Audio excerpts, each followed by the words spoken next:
It's probably the largest engineering project in the Arctic ever, when the United States sent lots of cargo and many thousand men to Thule to establish an airbase. The United States buried a nuclear reactor inside Greenland's ice sheet. They left behind hundreds of thousands of gallons of diesel fuel, toxic chemicals, and radioactive coolant. Their assumption was simple: the ice would never melt. But here is the catch. The ice is melting, and everything they buried in 1967 is slowly rising back toward the surface. The US government, people were beginning to realize that the Arctic areas would play a crucial role in the new Cold War. And for that reason, they thought it would be much easier if they controlled Greenland completely. This is the story of Camp Century, a classified military base carved into a glacier, a city under ice, a nuclear reactor buried 100 feet beneath the frozen surface of the Arctic, and the terrifying reason why 50 years of secrets are about to become our generation's crisis. So I just got my orders. It says, I'm going to Thule Air Base. Where's that?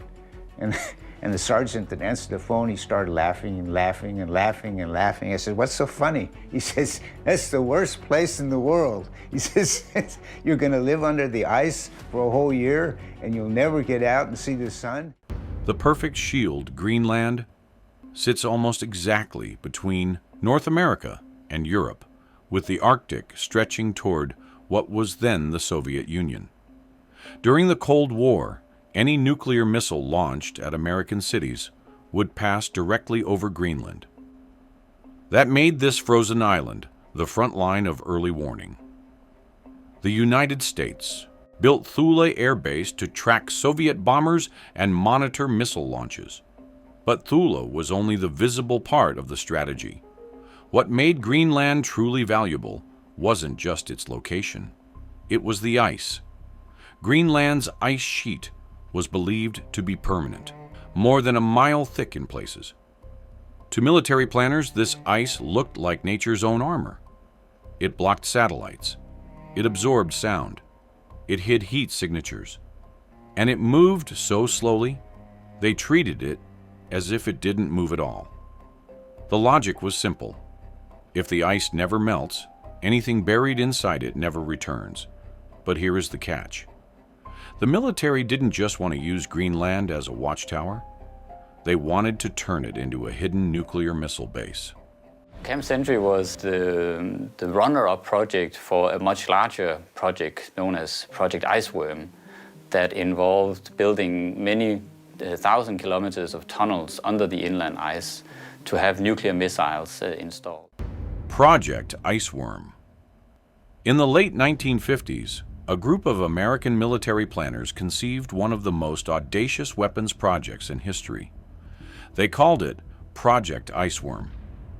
The plan was to build a network of tunnels, stretching thousands of miles beneath Greenland's ice, wide enough for trains, deep enough to be invisible from the air.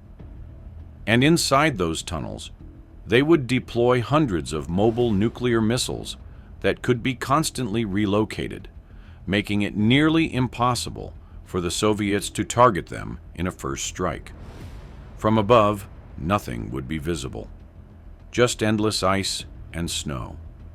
But beneath the surface, one of the largest weapon systems ever imagined would be silently moving through a frozen maze.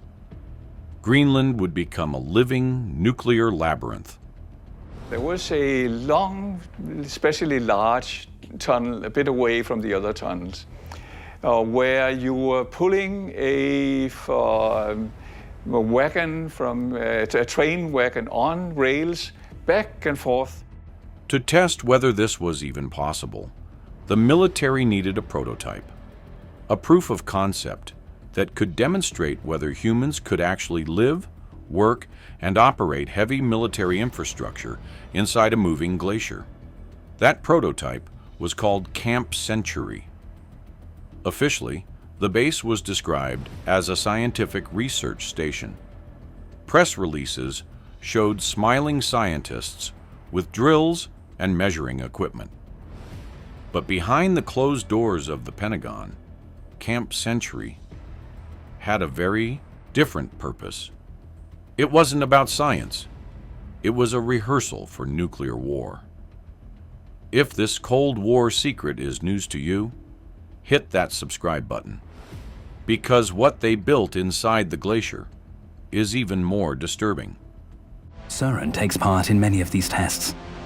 The US soldiers study everything about their Arctic habitat, even testing hovercraft as a means of transport. The city under ice Camp Century was built nearly 100 miles inland from Greenland's northwest coast. Engineers didn't construct it on the ice. They carved it directly into the glacier itself. From the surface, nothing looked unusual, just endless white terrain stretching to the horizon. Blinding snow, howling wind, temperatures that could drop to 50 below zero. Any aircraft flying overhead would see nothing. Any satellite scanning the region would detect nothing. But beneath that frozen blanket, they built something that had never been attempted in human history, a city under ice. Construction began in 1959. Crews worked in conditions that pushed human endurance to its absolute limit. They used massive rotary snow cutters called Peter plows to carve trenches through the ice. Then they reinforced those trenches with steel arches, packed the snow above them, and let the Arctic cold harden the roof into a ceiling stronger than concrete. You have a nuclear reactor and you have to live close to it and you never know what happens. I don't think that's a very nice feeling. I mean, they didn't know what nuclear power was and they thought of a nuclear bomb or something that could explode any time, right? So that's why they didn't feel so great about it. When they were finished, they had created a grid of tunnels more than a mile long. And inside this frozen maze, they built sleeping quarters with bunk beds stacked 3 high, a hospital with operating facilities, a kitchen and mess hall where men would eat meals under flickering fluorescent lights, a small chapel for prayer, a gymnasium for exercise, even a movie theater where soldiers could escape into films while surrounded by thousands of feet of ice pressing down from every direction. But here is the catch. At the heart of this frozen city, they installed something that had never been attempted in human history. A portable nuclear reactor called the PM-2A. This was the first time nuclear power was operated beneath an ice sheet. The reactor was shipped in pieces, assembled, underground, and used to generate electricity, heating, and hot water for the entire installation. A nuclear reactor, inside a glacier. At its peak, Camp Century housed around 200 soldiers and scientists. Among them was Private First Class Thomas Carr, a 22-year-old electrician from Wisconsin who had volunteered for Arctic duty, thinking it would look good on his service record. He spent 11 months underground, maintaining the electrical systems that kept the base alive. The US Army conducted psychological research to find out how the soldiers felt about living in Camp Century in complete isolation and in very difficult circumstances. Years later, Carr would describe the experience as living inside a freezer that groaned. The cold was constant and inescapable. Even with heating systems running at full capacity, the temperature inside the tunnels rarely climbed above freezing. Men wore layers of clothing to bed. Their breath formed clouds in the air as they spoke. Ice crystals grew on the walls of their sleeping quarters. The darkness was absolute. For months during the Arctic winter, the sun never rose above the horizon. Outside was a void. Inside was a maze of artificial light and recycled air. Diesel fumes from generators mixed with the smell of cooking food and human sweat. The ventilation systems hummed constantly, but the air always felt stale. Mechanical failures were a daily occurrence. Pipes froze and burst. Generators broke down. Vehicles refused to start in the extreme cold. Everything required constant maintenance, constant attention, constant vigilance. And beneath all of it, there was the quiet awareness that thousands of feet of ice pressed down from above. The glacier groaned and creaked. Strange sounds echoed through the corridors at night. The men knew that above them was a weight beyond imagination, held back only by steel arches and their own engineering. Psychologists quietly observed how the men reacted to the isolation. Tension built. Routine became survival. Every sound echoed through the frozen corridors. But the biggest threat wasn't psychological. It was geological, because the glacier wasn't staying still. It was slowly, relentlessly, pressing in from every direction. And the engineers were about to discover a truth that would destroy their dreams. So they were not sure would they be able to cope with it, or would there be riots or social problems. When the ice fought back. Here's what the planners got wrong about Greenland. They looked at the ice sheet and saw solid ground, just colder. They assumed it was stable, predictable, and slow enough to be controlled with steel supports and constant maintenance. In their minds, ice was just another building material, but ice is not rock, it's not concrete, and it doesn't stay still. Glacial ice flows, it compresses, it creeps under its own weight, inch by inch, day after day. Tunnels that looked perfectly straight one year would twist and bend the next. Steel supports warped, ceilings sagged, walls slowly closed in. But here is the catch. The glacier didn't care about their blueprints. At Camp Century, this wasn't a theory. It was daily life. Maintenance became a constant battle. Crews had to shave ice off the walls and reshape corridors just to keep doors opening. Sections that were once wide enough for heavy equipment started to pinch closed. Floors buckled. Roof arches groaned under pressure that never stopped. Some corridors shrank by several inches every single year. The base was literally being crushed back into the glacier that had been cut open to create it. The deeper engineers dug, the clearer the truth became. You could cut ice, you could shape it, but you could not command it. You have a nuclear reactor and you have to live close to it, and you never know what happens. I don't think that's a very nice feeling. I mean, they didn't know what nuclear power was, and they thought of a nuclear bomb or something that could explode any time, right? So that's why they didn't feel so great about it. And then there was the heat problem. Even though the tunnels stayed far below freezing, the base itself created warmth where warmth didn't belong. Human bodies, generators, pipes, kitchens, and especially that nuclear reactor, all introduced heat into a system that depended on cold to stay strong. The physics of glaciers didn't care about blueprints or military urgency. The ice followed its own rules, driven by pressure, temperature, and gravity. And those rules made Project T, Iceworm's vision of a vast tunnel network, completely impossible to maintain. By the early 1960s, the dream began to collapse. Camp Century remained operational, but the grand plan behind it quietly died. The United States had learned a hard lesson.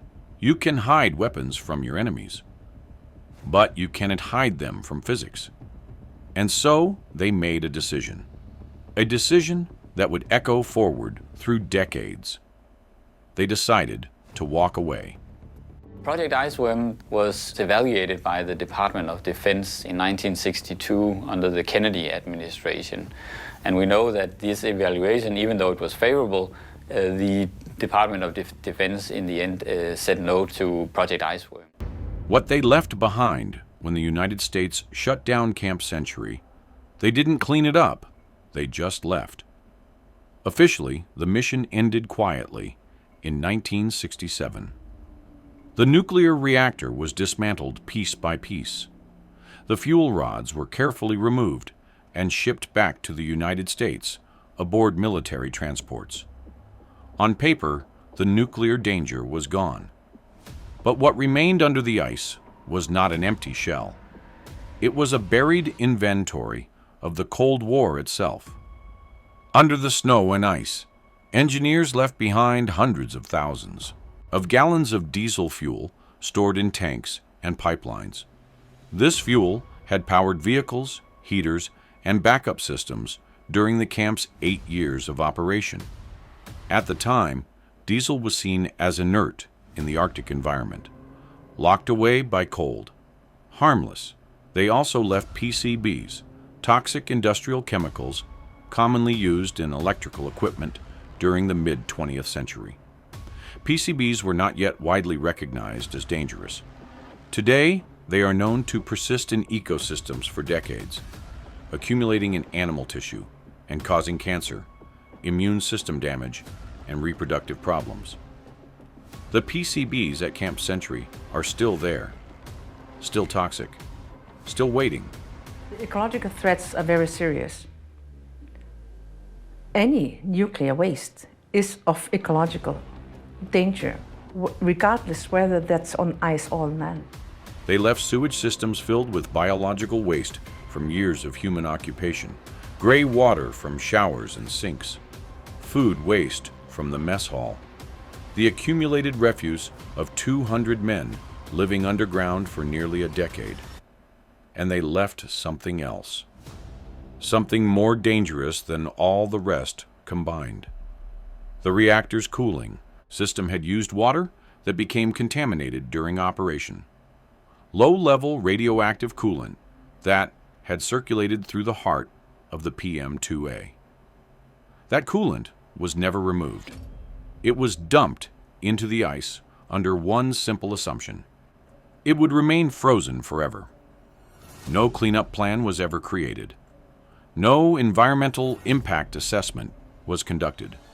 No binding international agreement defined who would be responsible if conditions ever changed. The conversations simply never happened. The paperwork was never filed. The future was someone else's problem. The waste was treated as solved by burial.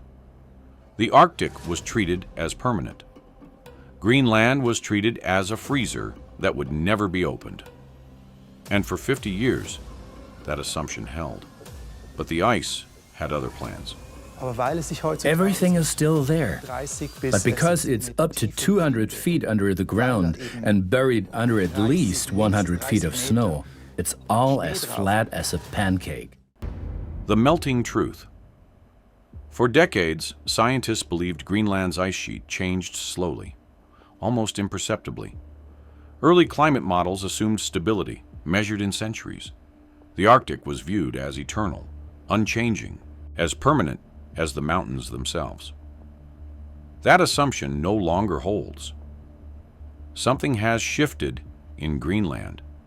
Something unprecedented. Something that the military planners of 1959 could never have imagined.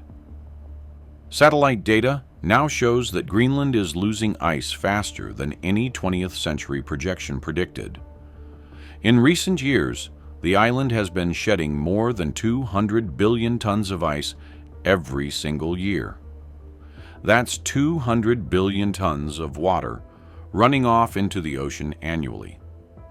Glaciers that took thousands of years to form are retreating in decades.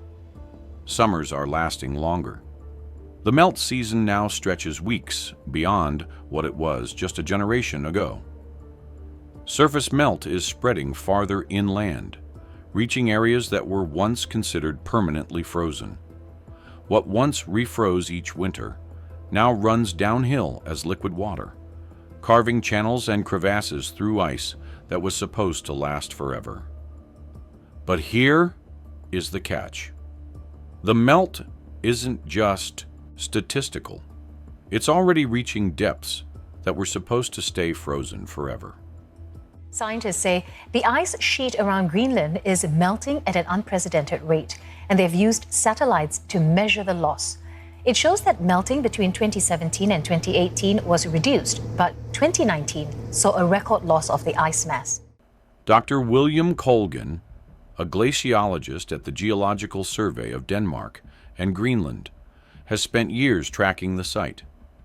His research team's models show that under current warming trends, seasonal melt could reach Camp Century's buried waste within this century. In his words, the site is no longer a relic of the past. It's becoming an active environmental hazard. And when meltwater reaches buried waste, it doesn't stay put. Water moves. It flows downward through cracks and porous ice, then outward toward the ocean.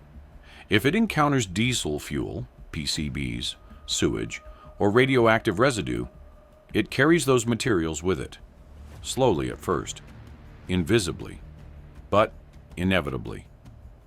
The contamination wouldn't appear as a dramatic explosion or a sudden spill. It would be gradual, traces entering coastal waters, toxins accumulating in sediments, pollutants moving into food chains that local communities have relied on for generations. What was locked in ice becomes part of the Arctic system. And the question of who cleans it up has no clear answer.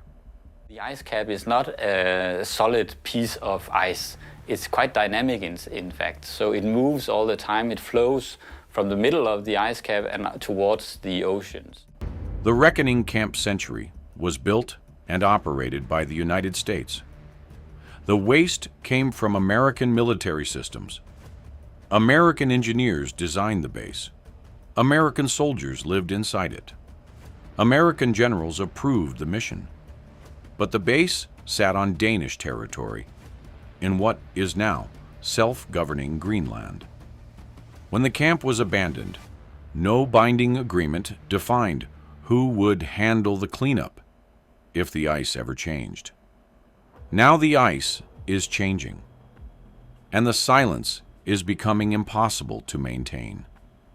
The United States has acknowledged that nuclear fuel was removed, but has avoided detailed discussion of the remaining waste. Official statements emphasize what was taken out, not what was left behind. Denmark has called for diplomatic dialogue, recognizing that the issue requires international cooperation.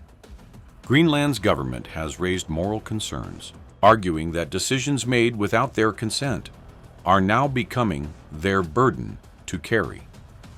I expect a surveillance, I expect cleaning up, I expect scientific research to check up and give an answer to all the questions that Greenland has given. Aka Niviana, a Greenlandic climate activist and indigenous rights advocate, has spoken publicly about what this means for her community. The hunters and fishermen who live along Greenland's coast depend on waters that could soon carry contamination from a military project they were never consulted about. Their seal hunting grounds, their fishing waters, their children's inheritance. As she put it, our ancestors did not bury this poison, but our children will have to live with it. This isn't just a legal debate. It's a question of accountability across generations. It's a question of who pays the price when powerful nations make decisions and weaker communities bear the consequences. The Cold War ended decades ago. The planners who approved Camp Century are gone. The engineers who trusted the ice are retired or deceased. The politicians who signed off on the mission have faded into history, books and cemetery plots. But the consequences of their assumptions are unfolding in real time. What makes this moment different is visibility. We can now map Camp Century using ice-penetrating radar. We can measure ice loss from space with satellite precision. We can predict future melt with increasing accuracy using climate models that grow more sophisticated every year. Ignorance is no longer an excuse. The data exists. The projections are clear. The timeline is shortening. And still, no comprehensive cleanup plan has been announced. No international agreement has been signed. No timeline has been established. The waste continues to wait. The ice continues to thin. And the clock continues to tick. Why is it that we have to struggle and use lots of power, lots of energy, and lots of time to try to get any answer out of the Foreign Ministry of Denmark? If that's not a cover-up, what is it then? Right now, beneath Greenland's ice sheet, hundreds of thousands of gallons of diesel fuel sit in corroding tanks. PCBs that were considered safe in 1960 leach into the frozen ground. Radioactive coolant from a reactor that hasn't operated in 60 years waits in the darkness. The ice above is thinning. Every summer, meltwater drills deeper. Every year, the distance between the surface and the waste grows smaller. Camp Century is not a metaphor. It's not a cautionary tale. It's 200,000 gallons of fuel. It's 24 million gallons of contaminated wastewater. It's a toxic inventory buried 100 feet beneath ice that is disappearing faster than anyone predicted. The soldiers who lived there have grown old or passed away. The military planners are long gone. The politicians who approved the mission have faded into history. But the waste remains. The fuel remains. The contamination remains. And every single year, it gets closer to the surface. The ice kept its promise for 50 years. Now it's breaking. When the contamination finally reaches the ocean, who will be held accountable? Let me know what you think in the comments. If this story shocked you, smash that like button and subscribe for more buried history the world forgot.